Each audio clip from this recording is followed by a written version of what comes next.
नमस्कार दोस्तों, मेरा नाम है शुभम। कैसे हैं आप लोग।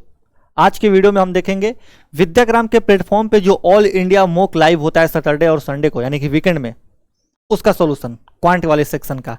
अगर आप नए हैं इस वीडियो में और आपको नहीं पता है कि कैसे आपको मॉक अटेम्प्ट करने हैं, तो आप विद्याग्राम का एप्लीकेशन प्ले स्टोर से जाकर के इंस्टॉल कीजिए और वहाँ जब आप एप्लीकेशन को खोलिएगा तो वहाँ पर जाकर के आप देख सकते हैं कि जो मॉक वाला सेक्शन होता है, फिर जो टेस्ट वाला सेक्शन होता है उसमें जाइएगा तो आपको फ्री लाइव मॉक मिल जाएगा वहाँ पे। ठीक है, ये जो मॉक होता है वो हम डेली सैटरडे और संडे को कराते हैं हर वीक। इसके अलावे मंडे टू फ्राइडे एक और मॉक की सीरीज चल रही है जिसका नाम है सुपर मॉक, जिसका सोल्यूशन विद्याग्राम ऐप पर आकर के आदित्य सर कराते हैं।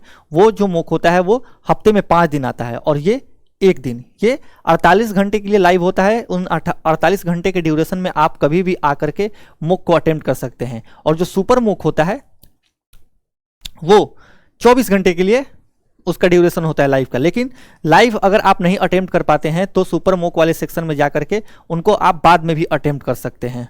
ठीक है, तो यही इंफॉर्मेशन था। अगर आप नए हैं तो आप प्लीज़ मॉक लगाइए, क्योंकि मॉक बहुत ज़्यादा इंपॉर्टेंट है अगर आप किसी भी एग्जाम का प्रिपरेशन कर रहे हैं तो। चलिए हम आज के मॉक का सोल्यूशन स्टार्ट करते हैं। पहला क्वेश्चन है कि alpha beta x square minus 8x plus के रूट हैं। ठीक है, alpha square plus beta square 40 है, तो हमसे अल्फा का क्यूब प्लस बीटा का क्यूब पूछ रहा है। देखो, अगर हम इन दोनों रूट का सम देखें तो कितना होगा, अल्फा प्लस में बीटा, ये कितना होता है माइनस बी बटे में ए। तो -8 के आगे अगर हम माइनस लगा देंगे तो ये 8 हो जाएगा। और ए एक्स स्क्वायर का कोफिशिएंट होता है, तो एक्स स्क्वायर का कोफिशिएंट 1 है, तो यानी कि अल्फा प्लस बीटा 8 आ गया। ठीक है, और अगर हम दोस्त यहां से अल्फा इज टू बीटा निकालें तो वो कितना आएगा, अल्फा इज टू बीटा होता है मूल का प्रोडक्ट, यानी कि रूट का प्रोडक्ट होता है सी बटे में ए। सी यहाँ पे के है, ठीक है ना, सी कितना है के है, और ए तो एक ही है, यानी कि अल्फा इज टू बीटा के है। अब देखो, अगर हम थोड़ा सा दिमाग लगाएं तो अल्फा प्लस बीटा का होल स्क्वायर करेंगे, तो अल्फा प्लस बीटा का होल स्क्वायर करेंगे तो कितना होगा, alpha square plus beta square जो कि 40 दिया है, प्लस में 2 अल्फा बीटा के बराबर में है, और इधर ये 64 हो जाएगा। यानी हम ये भी बोल सकते हैं कि जो के आएगा वो कितना आएगा, 24 बटे में 2 12। ठीक है ना। अब देखो, अल्फा प्लस बीटा हमारे पास आ गया और अल्फा इज टू बीटा हमारे पास आ गया, तो क्या हम यहाँ से अल्फा क्यू प्लस बीटा क्यों नहीं निकाल सकते, निकाल सकते हैं। देखो, एक चीज और हम यहाँ पे ऐड करेंगे कि हमें अल्फा क्यू प्लस बीटा क्यों नहीं निकालना है। ए क्यू प्लस बी क्यू हमेशा ए प्लस बी का एक मल्टीपल होता है, यानी कि ए प्लस बी, यानी कि अल्फा प्लस बीटा अगर 8 है तो इसका उत्तर हर हाल में 8 का ही एक मल्टीपल होता। लेकिन 8 के मल्टीपल यहाँ पे बहुत सारे हैं, तो ये रास्ते हमें छोड़ने पड़ेंगे। ठीक है ना, एक जगह से अगर आप कहीं दूसरे जगह पर जाते हैं और उस जगह का आपका आपको 2-4 रास्ते मालूम हो तो आपकी जो जर्नी होगी वो आसान होगी। अगर एक रास्ता पे अटक जाए तो दूसरा रास्ता अपना लीजिए। अगर एक ही रास्ता पता है तो फिर तो प्रॉब्लम हो जाएगी। अब देखो, हमें क्या निकलना है, alpha Q plus beta Q. आप कुछ मत कीजिए, अल्फा इज टू बीटा 12 है, अल्फा प्लस बीटा 8 है। आप हिट एंड ट्रायल लगाइए। अगर अल्फा को आप 6 लेते हैं और बीटा को 2 लेते हैं तो ये 6 + 2 8 हो जाएगा, 6 दूनी 12 हो जाएगा। यानी कि अल्फा क्यू कितना होगा, अल्फा क्यू करोगे तो 216 और बीटा क्यू यानी कि 2 का क्यू 8, 216 और 8 224। Option C. एक व्यक्ति समान चाल से 300 किलोमीटर की दूरी तय करता है। यदि उसकी चाल 15 किलोमीटर पर आवर अधिक होती तो उसका 1 घंटा बच जाता। तो हमसे मूल चाल पूछा जा रहा है। आप यहाँ पे लिखिए स्पीड और यहाँ पे लिखिए टाइम। ये सारे क्वेश्चन हम अपने फाउंडेशन बैच में कराए हैं।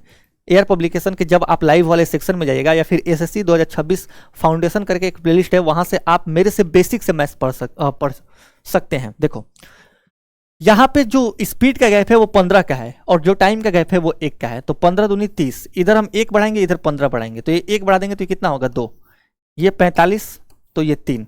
हमें तब तक जाना है जब क्रॉस इनका मल्टीप्लीकेशन 300 के बराबर ना हो। ये 60, तो ये 4, ये 75, तो ये कितना होगा 5। अब यहीं पे आप रुक जाओ। देखो, 60 5 कितना होता है 300, 75 चौके कितना होता है 300। 300 अगर आ गया तो आपको रुक जाना है। ये 60 जो है ये आपकी इनिशियल स्पीड हो जाएगी, ये कितनी हो जाएगी फाइनल स्पीड। ठीक है, इधर आप जब जाओगे तो ये आपका फाइनल टाइम होगा और ये कितना होगा, ये आपका इनिशियल टाइम होगा। अब आपसे जो भी पूछा जा रहा है आप निकालिए। आपसे क्या पूछा जा रहा है, उसकी मूल चाल यानी कि इनिशियल स्पीड आपको निकालना है। तो इनिशियल स्पीड कितना है 60, यानी कि 60 kilometre per hour. Option B. एक पात्र में 90 लीटर दूध और पानी के मिश्रण 7:2 के अनुपात में है। पहले 18 लीटर मिक्सचर निकाल कर उसकी जगह पर पानी भरा जाता है, ठीक है। फिर 15 लीटर मिक्सचर निकाल करके उसकी जगह पर दूध भरा जाता है। तो पात्र में दूध की अंतिम मात्रा देखो, 7/9 क्या है, दूध है, 7/9। तो 90 का 7/9 कितना होगा, 70 होगा। 70 आपका दूध है, ठीक है ना। अब जब आप मेरे भाई 18 लीटर मिक्सचर निकालिएगा तो 90 का 18 निकलेगा, ठीक है। 90 का कितना निकलेगा, 18 निकलेगा। तो बचेगा कितना, 72। यानी कि 90 का 72 बचेगा। तो ये 70 लीटर जो मिल्क बच रहा है, या फिर जो 70 लीटर मिल्क है उसका भी तो, अरे भैया 72/90 बच जाए, तो ये भी जो मिल्क है इसी रेशियो में ना बचेगा। यानी कि कितने रेशियो में, अगर आप 8 से काटोगे तो ये 4/5, यानी कि ये 56 बचेगा। दूसरी बार में बोला जा रहा है, दूसरी बार में क्या बोला जा रहा है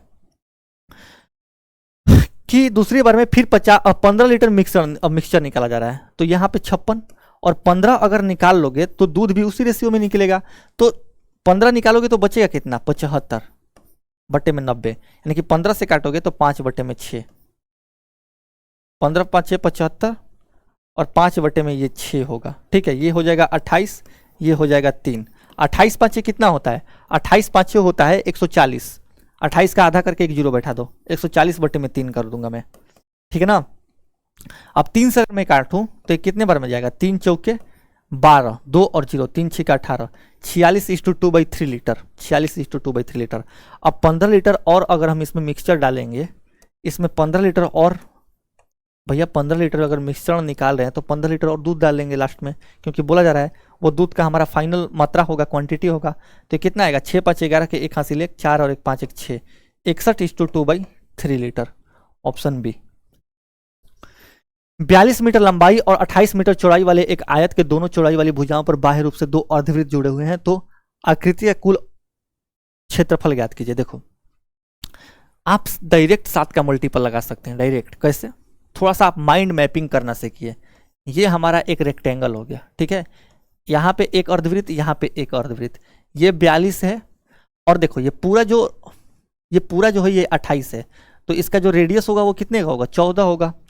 अब जब हम इस पूरे आकृति का एरिया निकालेंगे तो कितना निकालेंगे, लंबाई गुने चौड़ाई, यानी कि रेक्टेंगल का एरिया 42 × 28, 42 × 28, ठीक है।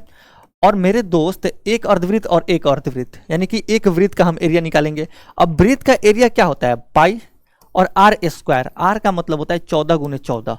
अब देखो आर स्क्वायर में 2 14 हो रहा है, यानी कि ये टोटल वैल्यू 7 का मल्टीपल, ये भी 7 का मल्टीपल, यानी कि जो फाइनल वैल्यू आएगा वो 7 का मल्टीपल होगा। यहाँ से आप जा सकते थे, लेकिन अगर आप ऐसे नहीं जा रहे हैं तो आप अब यूनिट डिजिट लगाइए। 7 दूनी 14, उससे और जल्दी होगा। 8 दूनी 16 का 6, 2 दूनी 4 और 4 चौके 16, यानी कि 6। यूनिट डिजिट जो भी होगा आंसर का वो 2 होगा, और 2 यहाँ पे है ऑप्शन बी में। एक वृत्त की जीवा 14 सेंटीमीटर लंबी और केंद्र से उसकी दूरी 5 सेंटीमीटर है। तो वृत्त का क्षेत्रफल 5 12 13 का ट्रिपलेट होता है। 13 इसका रेडियस होगा, पाई आर स्क्वायर, 13 का स्क्वायर 169 होता है, 169 पाई। 50,000 की राशि वार्षिक चक्रवृद्धि ब्याज पर 2 वर्षों में 60,500 हो जाती है। तो उसी वार्षिक दर पर ब्याज अर्धवार्षिक संशोधित होता है। तो 2 वर्ष बाद कितनी राशि होगी। अगर आप सीआई मेरे हिसाब से पढ़े होंगे तो आप डायरेक्ट बता सकते हैं कि ऑप्शन ए, क्योंकि भैया इंटीजर में कभी इसका वैल्यू आएगा ही नहीं आएगा। देखो कैसे, आप 2 0 से 2 0 काटो, 500 से 605 हो जा रही है, ठीक है। प्रिंसिपल और अमाउंट का रेशियो है, यानी कि हम ये भी बोल सकते हैं कि 100 से अगर काट दें, 5 से काटे तो ये 100 से कितना होगा, 5 से काटेंगे तो ये 121 होगा। यानी कि अगर हम इस पे स्क्वायर रूट लगा दें तो ये 10 से 11 हो जा रही है, यानी कि कितनी, 10%। अब जब हम यहाँ पे अर्धवार्षिक यानी कि हाफ ईयरली इसको कंपाउंड करेंगे तो जो हमारा इफेक्टिव रेट होगा वो 5% होगा। और 2 सालों के लिए 5% अगर हम देखें तो 2 साल में 6 महीने 4 बार आता है, 6 माही 4 बार, यानी कि 5% को हमें 4 बार कंपाउंड करना पड़ेगा। हमारा प्रिंसिपल कितना है, 50 पे 3 0, ठीक है। अब अगर हम इसका अमाउंट देखें तो ये 1.05 होगा और इसके पावर में 4 करना पड़ेगा, क्योंकि हम अमाउंट निकाल रहे हैं और 4 बार कंपाउंड कर रहे हैं। अब आप खुद से सोचो कि यहाँ पे 0.05 है, इसका जब आप 4 टाइम कीजिएगा, ठीक है ना, यानी कि इसका जब आप 4 बार मल्टीप्लाई कीजिएगा तो ये यहाँ पे देखो 2 अंक बाद दशमलव आ रहा है, यानी कि 4 बार 2 2 4 2 6, टोटल 8 अंक बाद दशमलव आएगा। ये 4 0 4 दशमलव को काटेगा, लास्ट में 4 अंक के बाद दशमलव रहेगा। तो जब दशमलव रहेगा तो इंटीजर वाला उत्तर कैसे हो सकता है। किसी वस्तु का अंकित मूल्य उसके क्रय मूल्य से 60% अधिक है। 100 का सामान कितने में है मेरे दोस्त? 160 में है। ठीक है, अब देखो 25% और डी प्रतिशत की दो छूट देने के बाद 14% का लाभ हो रहा है। 14% का लाभ का मतलब कि अल्टीमेटली जो हमारा विक्रय मूल्य है वो 114 हुआ होगा। अब देखो अगर हम इस पे 25% का छूट देंगे तो बेचेंगे कितने में? 3/4 में। यानी कि 160 का 3/4 कितना होगा? 160 का 3/4 अगर हम देखें तो 40 या 120। अब 120 पे अगर हम डी परसेंट का छूट देंगे ना तो 114 के पास आ जाएंगे। यानी कि 120 से 114 के पास आने के लिए हमें 6 यूनिट का छूट देना पड़ेगा। अब 6 120 का कितना प्रतिशत है? 120 का 10% 12 होगा और 12 का आधा 6 है तो 10 का आधा 5। Option B. ए और बी मिलकर एक काम को 12 दिनों में, बी और सी मिलकर 15 दिनों में और सी और ए मिलकर 20 दिनों में पूरा कर सकते हैं। 4 दिनों तक एक साथ काम करते हैं, इसके बाद ए काम छोड़ देता है तो शेष कार्य को बी और सी कितने दिनों में पूरा करेंगे? आप बड़े आराम से इसको सॉल्व कर सकते हैं। ठीक है, ए काम छोड़ देता है, देखो आप ऐसे एलसीएम मेथड फ्रैक्शन मेथड से भी हो सकता है, इतना कुछ है नहीं इसमें। 12 बी प्लस सी अगर हम देखें तो बी और सी मिलकर के 15 और सी और ए मिलकर के ये 20 दिनों में कर सकते हैं। टोटल अगर हम देखेंगे तो ये 60 आएगा काम। 12 5 60, 12 15 चौके 7, 20 3 60। ठीक है, अब देखो अगर हम सबको ऐड करें तो 2A 2B और 2C आएगा और इधर इफिशियंसी 5 4 9 3 12 आएगा, लेकिन हमें A plus B plus C की इफिशियंसी निकालनी है। तो A B और C की जो इफिशियंसी होगी वो 12 का आधा 6 होगा। 12 का आधा 6 होगा। आप देखो इसके बाद A काम छोड़ देता है, ठीक है ना, तो हमसे पूछा जा रहा है कि शेष कार्य को B और C कितने दिनों में, यानी कि 4 दिन तो वो लोग साथ में काम किए हैं। अब 4 दिनों में कितना काम कर देंगे? 24 यूनिट। यानी कि टोटल काम हमारे पास 60 था, 24 हो गया तो बचा कितना? 36। अब इस 36 यूनिट को बी और सी किए हैं 4 की इफिशियंसी से, तो कितने दिन में करेंगे? 9 दिन में। यानी कि रेस्ट काम जो है वो 9 दिनों में हो जाएगा। x - 1/x अगर 4 है तो x4 + 1/x4। इस टाइप के क्वेश्चन में आप सारे ऑप्शन में 2 जोड़ करके देखिए कि कौन सा परफेक्ट स्क्वायर बन रहा है। ये 290 बनेगा 2 जोड़ने पे, नहीं होगा, परफेक्ट स्क्वायर नहीं है। 324 बन जाएगा, हो जाएगा। 302 परफेक्ट स्क्वायर नहीं है, 326 परफेक्ट स्क्वायर नहीं है। साइन प्लस कॉस 7/5 है तो हमसे tan प्लस कॉट का मान। आपको पता है कि जो tan प्लस कॉट होता है ना, यही सेक गुने कॉसेक के बराबर में होता है। सेक गुने कॉसेक के बराबर में होता है। अब साइन प्लस कॉस का मतलब होता है कि आप 3/5 प्लस 4/5 कर लो। देखो 3 4 5 का ट्रिपलेट होता है तो हमने हिट एंड ट्रायल लगा दिया, साफ दिख भी रहा है। तो अगर साइन 3/5 है तो कॉसेक कितना होगा? 5/3। और मेरे दोस्त सेक 4 कॉस 4/5 है तो ये 5/4 होगा। ये कितना होगा? 25/12। Option B. ए एक टंकी को 18 घंटों में भर सकता है, बी उसी को 24 घंटों में भर सकता है, सी उसी को 36 घंटे में खाली कर सकता है। ए और बी को 6 घंटे तक एक साथ खोला जाता है, इसके बाद सी भी खोल दिया जाता है, तो टंकी भरने में कितना समय लगेगा? आप इसको जैसे चाहें वैसे कर सकते हैं। आप देखो फ्रैक्शन से भी कर सकते हैं, ऐसा कुछ है नहीं। 18 24 और 36 हम एलसीएम से कर ले रहे हैं जल्द। ये 36 होगा टोटल इसका। देखो ये खाली करने वाला है, इसीलिए मैंने इफिशियंसी यहाँ पे या फिर यहाँ पे माइनस लगा दिया है, ठीक है ना। 72 ले लो, 72 जल्दी कटेगा, मतलब अच्छे से कैलकुलेटिव नहीं होगा। 18 चौके 72, 24 3 72 और ये -2 का इफिशियंसी। ए और बी को अगर हम 6 घंटे चलाएंगे तो 4 और 3 7, 7 × 6 42 यूनिट भर जाएगा। 42 अगर हम 72 में से घटा दें तो बचेगा कितना? 30। अब इस 30 यूनिट को तीनों मिल करके भरेंगे, यानी कि 4 3 7, 7 में से 2 घटा दें 5, यानी कि 6 घंटे में। Option B. ट्रायंगल एबीसी में AB 13, BC 14 और CA 15 है, तो त्रिभुज के अंतःवृत्त यानी कि रेडियस का, इन रेडियस का देखो 13 14 15 अपने आप में एक पॉपुलर ट्रायंगल है, ठीक है।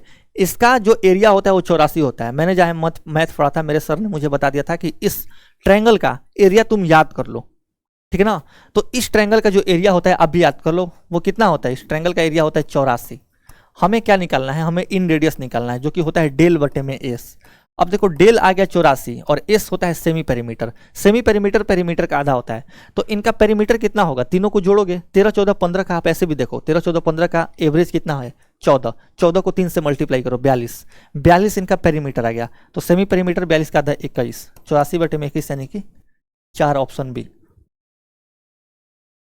इस टाइप के क्वेश्चन में देखो 27, 2 के पावर में n रूट का संख्या 1 2 3 4 है, तो 2 के पावर में 4 -1 बटे में 2 के पावर में 4 कर दो। अब 27 ये हो जाएगा 2 के पावर में 4 16, 16 में से 1 जाएगा 15 और यहाँ पे 2 के पावर में 4 यानी कि 16, 27 के पावर में 15 बटे में 16। भूमि पर स्थित एक बिंदु से मीनार के शीर्ष का उन्नयन कोण 30 डिग्री है। ठीक है, मीनार की ओर 30 मीटर चलने पर उन्नयन कोण 60 डिग्री हो जाता है। तो मीनार की ऊंचाई ये देखो ऐसे है कुछ, ये 30 और ये 60 हो जाता है। अगर आप इसको सॉल्व करोगे तो 60 के सामने √3 होता है, तो ये 1 होता है। अब 30 के सामने √3 होगा तो ये 60 होगा, 60 के सामने √3 का √3 गुना, यानी कि ये टोटल 3 हो जाएगा, यानी कि ये 3 और ये 1, तो ये कितना होगा 2 होगा। अब इसी 2 यूनिट का मान कितना है 30 है, इसी 2 यूनिट का मान मेरे भाई 30 है। तो हमसे मीनार की ऊंचाई यानी कि √3 यूनिट का मान पूछ रहा है। तो 2 का ये 15 गुना, तो √3 का 15 गुना 15√3, ऑप्शन ए। 270 मीटर लंबी एक रेलगाड़ी 330 मीटर लंबे प्लेटफॉर्म को 30 सेकंड में और उसी दिशा में दौड़ रहे एक व्यक्ति को 18 सेकंड में पार करती है। ठीक है, तो व्यक्ति की चाल देखो, अगर हम रेलगाड़ी की स्पीड निकालेंगे तो कितना होगा, टोटल डिस्टेंस 27 और 33 कितना होता है 60, यानी कि 600। 600 को अगर हम 30 से डिवाइड करें तो ये कितना आएगा 20 मीटर पर सेकेंड। ठीक है ना, 20 मीटर पर सेकेंड रेलगाड़ी की स्पीड है।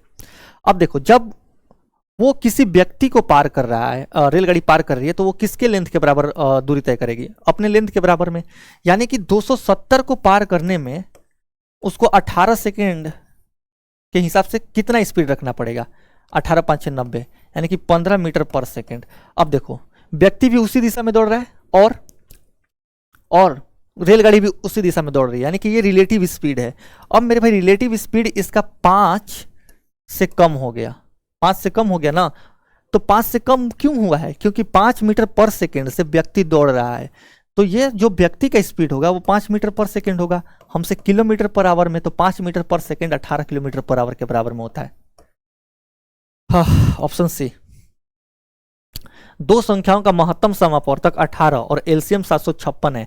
यदि छोटी संख्या 100 और 120 के बीच में, तो बड़ी संख्या। देखो, जो भी संख्याएं होती है, किन्हीं भी संख्याओं का जब आप एलसीएम निकालोगे तो वो संख्याएं हमेशा एलसीएम का क्या होगा, एलसीएम का एक फैक्टर होंगी वो संख्याएं।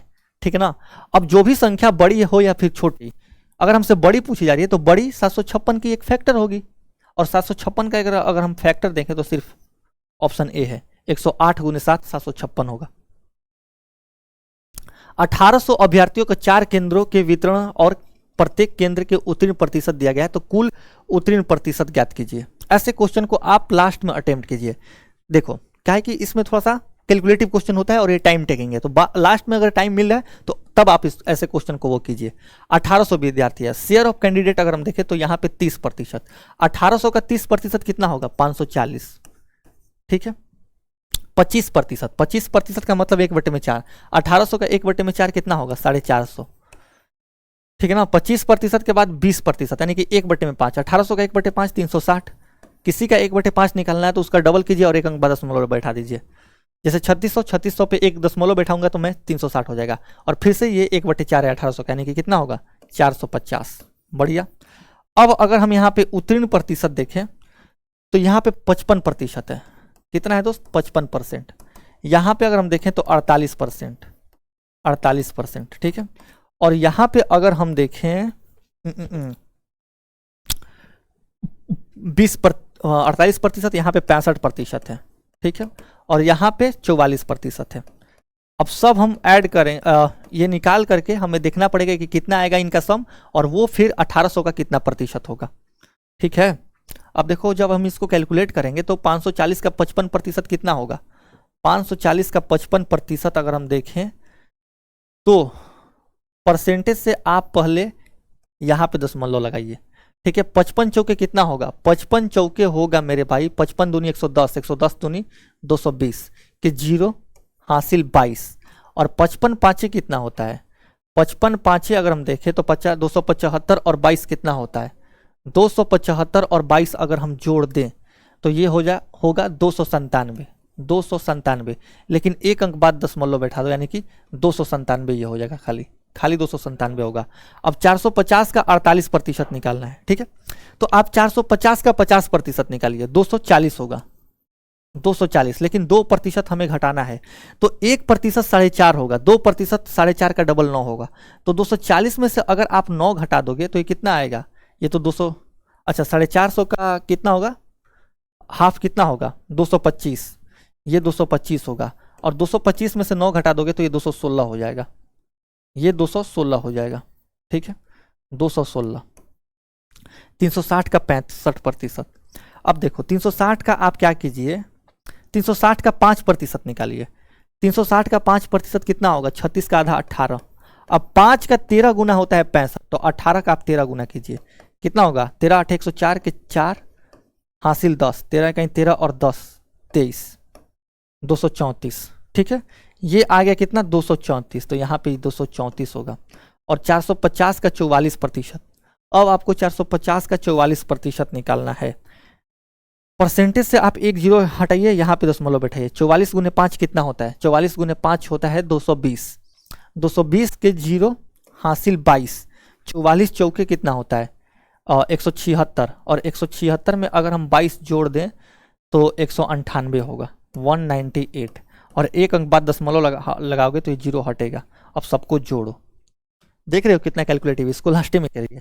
8 4 12 6 18 7 25 के 5 हासिल 2, 2 9 11 11 3 14 14 1 15 15 9 24 के 4 हासिल 2, 2 1 3 3 2 5 5 2 7 7 2 9, 945। अब आपको बताना है कि 1800 का कितना प्रतिशत होगा, 1800 का कितना प्रतिशत होगा बताइए। अगर आप इसको सॉल्व कीजिएगा तो 2 जीरो से आप 2 जीरो काटिए, 945 बटे में 18 है, ठीक है। इंटीजर में तो वैल्यू आएगा नहीं, इंटीजर में वैल्यू नहीं आएगा, आप काट लो। 18 5 होता है 90, ठीक है, ऊपर से आया 18 5 90, 4 और 5, ठीक है, 4 और 5 यानी कि 18 दूनी अगर हम देखें तो 36 होता है, यानी कि 52.5% हो जाएगा, ऑप्शन ए। बहुत कैलकुलेटिव क्वेश्चन था, ऐसे क्वेश्चन को लास्ट में कीजिए। एक व्यापारी किसी वस्तु का मूल्य उसके क्रय मूल्य से 50% अधिक अंकित करता है, यानी कि 2 का सामान 3 में अंकित कर रहा है, ठीक है। 20% का छूट देता है, 5 पे 1 का छूट 4, और 1 kg के बजाय 900 ग्राम तौलता है, यानी कि 9 आपको दिख रहा है कि 10 तौल रहा है, लेकिन एक्चुअल में 9 ही तौल रहा है। अब आप यहाँ से निकालिए, ये आपका CP हो गया और ये आपका SP हो गया, ठीक है। 5 दूनी 10 से 10 कटेगा, 3 से 3 बार में कटेगा, कितना बचा यहाँ पे 3 और यहाँ पे 4, 1 यूनिट का फायदा हो रहा है कितने पे 3 पे, 33:1/3%। अब इस क्वेश्चन को सॉल्व करते हैं। बिंदु P A -2 3 है, ठीक है ना, A जो है वो -2 3 है, -2 और 3 है, और B 10 और -5 है, ठीक है। मिलाने वाले रेखाखंड को आंतरिक रूप से 3:1 में डिवाइड कर रहा है। तो हमसे मूल बिंदु से यानी कि ओरिजिन से P की दूरी पूछी जा रही है, 10th क्लास का क्वेश्चन। अगर हम इसको देखें तो ये कितना होगा -2, एक्स कोऑर्डिनेट अगर हम निकालें तो ये कितना होगा -2 प्लस में 10 33 बटे में 4, यानी कि ये 6। वाई कोऑर्डिनेट अगर हम निकालें तो 3 5 15 -15 प्लस में 13 बटे में वाई कोऑर्डिनेट निकाल रहे हैं, ठीक है। तो -15, अरे -15 और ये 3 होगा, सिर्फ ये 3 होगा, ठीक है, और ये बटे में 4, तो -15 और +3, -12 बटे में 3 कितना होगा -3 होगा। क्या गलती कर रहे हैं भाई, -2 और 3 है, 10 और -5 है रेखाखंड को आंतरिक रूप से, ठीक है। तो ये 3 यहाँ पे कितना होगा, ये -15 और ये 3, -15 + 3 -12 बटे में 4, यानी कि -3। इधर अगर हम देखें तो ये 10 3 30 और 30 में से 2 गया, 30 में से 2 गया कितना होगा 30 में से 2 गया 28, 28 बटे में 4, 4 ये 7 होगा। ओरिजिन से डिस्टेंस पूछ रहा है, तो 7 का स्क्वायर 49 और -3 का स्क्वायर 9, आप इसका स्क्वायर रूट ले उठाइए, यानी कि रूट के अंदर 58, ऑप्शन बी। ए और बी की आय का अनुपात 5:7, उनके व्यय का अनुपात 3:4 है। ए का बचत 8000, बी का बचत 13000 है, तो उनका कुल आय हमसे पूछा जा रहा है। तो कुल आय क्या होगा, ये 5:7 है, ठीक है, ये 3:4 है, ये एक्सपेंडिचर है, ये सेविंग, सॉरी ये इनकम एक्सपेंडिचर, और यहाँ पे देखें तो ये 8 के और यहाँ पे 13 के। अब अगर हम इसका मान निकालें तो ये कितना होगा, 20 और 21 का पॉजिटिव डिफरेंस 1, 13 39 और 8 चौके 32 का पॉजिटिव डिफरेंस 7 के। हमसे मान पूछा जा रहा है उनका कुल आया है, यानी कि 12 यूनिट का मान, तो कितना होगा 12 7 84,000। 84,000 का मतलब ऑप्शन बी। 15 प्रेक्षणों का औसत 50 है, 2 प्रेक्षण हटाने पर शेष 13 प्रेक्षणों का औसत 46 हो जाता है। तो यदि हटाए गए प्रेक्षणों का अनुपात 7:12 है तो बड़ा हटाया गया प्रेक्षण 7:12 में बड़ा कौन सा है? 12। और 12 का मल्टीपल हम देख लेंगे, और 12 का मल्टीपल अगर हम देखें तो 12 8 96, ऑप्शन सी है सिर्फ। 4 अंकों की संख्या n को 9, 11, 13 से विभाजित करने पर 5, 7, 11 से शेषफल प्राप्त होते हैं। यदि इन शर्तों को संतुष्ट करने वाली सबसे बड़ी 4 अंकों की संख्या है तो इसके अंकों का योग क्या है? अरे भैया, जब 9 से डिवाइड करने के बाद 5 हमारा रिमाइंडर बच रहा है, तो अंकों का योगफल क्या होता है? अंकों का योगफल निकालिए या फिर उनका डिजिट सम निकालिए, या फिर डिजिट सम क्या होता है? 9 से डिवाइड करने के बाद जो रिमाइंडर बचता है वही तो डिजिट सम होता है। यानी कि 9 से डिवाइड करने के बाद जो 5 आ रहा है ना, तो जो वो संख्या होगी उसके अंकों का योगफल 5 ही होगा। और 4, 1, 5 सिर्फ ऑप्शन बी में आ रहा है। यदि किसी नगर की जनसंख्या पहले 20% बढ़ती है, 10% घटती है और 25% फिर बढ़ती है, तो 3 वर्ष के बाद जनसंख्या 1,89,000 तो प्रारंभिक जनसंख्या क्या होगा? हमसे पूछा जा रहा है। देखो, इनिशियल पॉपुलेशन हमें नहीं पता है, ठीक है ना। 20% बढ़ती है यानी कि 6/5 इनिशियल पॉपुलेशन का, फिर 10% यानी कि 90%, और फिर तीसरे वर्ष 25% यानी कि 5/4, और ये सब मिलाकर किसके बराबर में हो रही है? 189,000। इतना ही करना, इतना भी नहीं करना था। आप देखो, थोड़ा सा देखिए, ये 189 क्या है? 7 का मल्टीपल होता है। 189 7 का मल्टीपल होता है, ठीक है। अगर ये 7 का मल्टीपल है तो क्या इसमें कहीं 7 आ रहा है? नहीं, यानी कि फाइनल आंसर 7 का मल्टीपल होगा। नहीं है? नहीं है, नहीं है, ये भी नहीं है। ये क्या हो गया? और नहीं, ये है 7 का multiple, option C. Last question, 9 centimetre त्रिज्या वाले एक ठोस धातु के गोले को पिघलाकर 3 सेंटीमीटर त्रिज्या और 4 सेंटीमीटर ऊंचाई वाले एक छोटे शंकु में ढाला जाता है तो कितने पूर्ण शंकु बनाए जाते हैं? 4/3 पाई और आर क्यू यानी कि 729, 9 का क्यू, और 1/3 पाई आर स्क्वायर 9 गुने h 4। इसी को हमें सॉल्व करना है। अगर हम पाई से पाई काट दें, ठीक है, 3 से 3 काट दें, 9 से ये 81 बार में जाएगा, और ये 4 से 4 कटेगा, यानी कि n का मान जो निकल करके आएगा, यहाँ पे n रखो, वो कितना आएगा? 81, ऑप्शन सी। और यहाँ पे होता है मोक के सॉल्यूशन का द एंड, ये हमारी बुक है, इसको आप ले सकते हैं अमेजन से या फिर फ्लिपकार्ट से। ये एसएससी मैथ्स की बुक है, ये हिंदी मीडियम में भी आती है या फिर इंग्लिश मीडियम में आती है। यहाँ से आप क्वेश्चन प्रैक्टिस कर सकते हैं और फॉर्मूला बुक लेकर के आप कॉन्सेप्ट रिवीजन कर सकते हैं। ये भी आपको मिल जाएगा कहाँ पे? बाइलिंगुअल, ये भी बुक आपको मिल जाएगा फ्लिपकार्ट या फिर अमेजन पे। इसके अलावा अगर मैं बात करूँ तो ये हमारा एयर पब्लिकेशन टेलीग्राम चैनल है, यहाँ पे आपको PDF मिल जाएगा, लिंक मैं डिस्क्रिप्शन में डाल दूंगा। थैंक यू, मिलते हैं नेक्स्ट वीडियो में।